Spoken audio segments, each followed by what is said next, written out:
8th core commander level की meeting Ladakh की तनातनी के चलते एक तरीके से विफल ही हो गई है।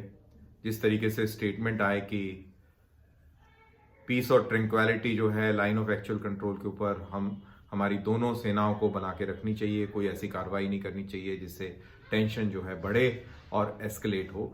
यानी कि कोई भी एडवांसमेंट या कोई भी पॉजिटिव जो है गतिविधि नहीं हुई है। और उसका सबसे जो इंटरेस्टिंग जो पहलू है वो ग्लोबल टाइम्स के थ्रू पता लगता है। ये वार्ता विफल हो रही है, उसका पूरी जिम्मेवारी ग्लोबल टाइम्स ने हिंदुस्तान के ऊपर डाल दी है। जाहिर सी बात है वो ऐसा ही करेंगे, लेकिन उसके अंदर जो इंटरेस्टिंग चीज है, रीडिंग बिटवीन द लाइंस वाली जो चीज है वो ये है कि ग्लोबल टाइम्स ये कह रहा है, बेसिकली मान रहा है कि हिंदुस्तान जो है, हिंदुस्तान की जो फौज है वो साउथ पेगोंगसो में बहुत अहम हाइट्स के ऊपर उसने कब्जा करा हुआ है और वो वहां से वापस जाने के लिए तैयार नहीं हो रहे हैं। और क्योंकि वो वापस जाने के लिए तैयार नहीं हो रहे हैं, इसलिए ये वार्ताएं जो हैं विफल हो रही हैं। तो as a patriotic Indian, as a thinking Indian, मेरे को ये चीज पढ़ के बहुत अच्छा लग रहा है कि चाइना जो है अभी बैकफुट पे है और चाइना किसी ना किसी तरीके से कोई फेस सेविंग चाह रहा है। चाइना भी इस स्थिति के अंदर फंस सा गया है। चाइना को कभी ये उम्मीद नहीं थी कि हिंदुस्तान इस तरीके से, इस लेवल के ऊपर चाइना के सामने खड़ा हो जाएगा। जैसे कि विपिन रावत ने कहा कि किसी भी हालात से निपटने के लिए हम तैयार रहेंगे और कोई भी ऐसी सिचुएशन हो तो ये कॉन्फ्लिक्ट में भी डेवलप कर सकती है। और ये वाला जो स्टेटमेंट आया था वो एनडीसी के स्टूडेंट्स को एड्रेस कर रहे थे और ये उसी दिन आया था जिस दिन कोर कमांडर लेवल की वार्ता चल रही थी। बेसिकली ये भी एक तरीके से सिग्नलिंग था, उनको मैसेज देने की बात हुई थी कि भाई ये हमारा स्टैंड रहेगा, हम लोग बिल्कुल सॉलिड हैं और अभी हम कॉन्फिडेंट हैं, हमारी सेना जो है सक्षम है। एक ये मैसेज देना था, वो उन्होंने बहुत बखूबी दिया।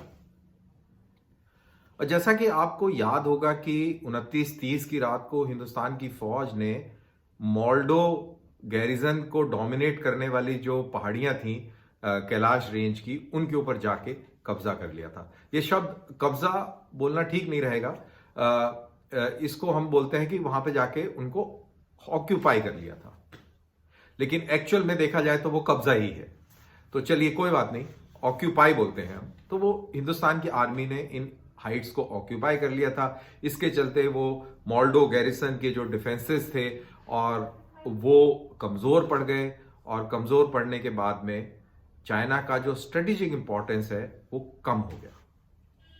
उस इलाके के अंदर चाइना की परेशानियां बढ़ गई। तो चाइना शुरू से, इनफैक्ट जब से ये कार्रवाई हुई 29-30 सितंबर की, तब से वो एक ही रट लगा रहा है कि आप जो है ये हाइट्स को खाली कर दें और उसके बाद हम डी एस्केलेशन की कार्रवाई शुरू करेंगे। तो वो चाहता है हिंदुस्तान को कि पहले वो ये हाइट्स खाली करें, यहां से इन्फेंट्री हटाएं, तोपें हटाएं, टैंक हटाएं।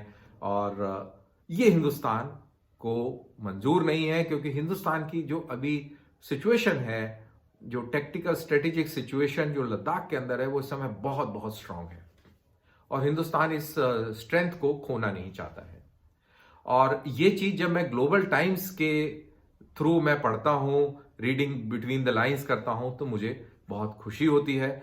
और वो बात अलग है कि हिंदुस्तान के सैनिकों को बहुत कठोर ठंड का सामना करना पड़ेगा, तो वो ठीक है। और हिंदुस्तान के सैनिकों के लिए ये ठंड कोई नई नहीं है, कोई बड़ी चीज नहीं है। इक्विपमेंट है हमारे पास में और उसका इस्तेमाल करके बहुत आराम से इन सर्दियों को ये हमारे जो वीर सैनिक हैं ये इसको ब्रेव कर पाएंगे, इस हार्श विंटर को ब्रेव कर पाएंगे। तो ग्लोबल टाइम्स को जरूर पढ़ते रहिए, मैं रिकमेंड करूंगा, क्योंकि अब वो उसकी जो टोन है वो ये बता रही है कि अब चाइना बैकफुट पे है।